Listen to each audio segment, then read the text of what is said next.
નમસ્કાર દર્શક મિત્રો, હું છું રૂપલ લુણેચિયા. સંપૂર્ણ ન્યૂઝમાં આપનું સ્વાગત છે.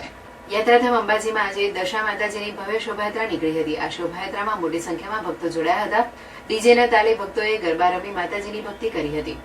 યાત્રાધામ અંબાજીમાં મા જગતજનની અંબાનું ભવ્ય મંદિર બિરાજમાન છે. મા અંબા સાથે કરોડો લોકોની આસ્થા જોડાયેલી છે. અંબાજી ખાતે અનેક દેવી દેવતાઓના નાના મોટા મંદિરો આવેલા છે.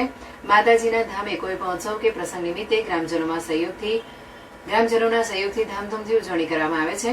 આજે સવારે દશા માતાની આરતી અને વિશેષ પૂજા અર્ચના કરવામાં આવી હતી. ત્યારબાદ અંબાજી નગરમાં માતાજીની ભવ્ય શોભાયાત્રા નીકળી હતી. મોટી સંખ્યામાં દશા માતાના ભક્તો આ શોભાયાત્રામાં જોડાયા હતા. ડીજેના તાલે નાચતા ગાતા ભક્તોએ ઉત્સાહપૂર્વક દશા માતાજીની શોભાયાત્રાની ઉજવણી કરી હતી. બપોર બાદ દશા માતાજીની ભવ્ય રથ અને ડીજે સાથે શોભાયાત્રા કાઢવામાં આવી હતી. માતાજીના ભક્તો ગરબે ઝૂમતા નજરે પડ્યા હતા. અંબાજીમાં ભાટવાસમાં દશા માતાનું ભવ્ય મંદિર આવેલું છે. હાલમાં દશા માતાના વ્રત ચાલી રહ્યા છે. આ સમયે માતાજીના ભક્તો દ્વારા ધામધૂમથી શોભાયાત્રા અંબાજી નગરમાં કાઢવામાં આવી હતી. અંબાજીના વિવિધ માર્ગોથી પસાર થઈને શોભાયાત્રાની ઉજવણી કરવામાં આવી હતી.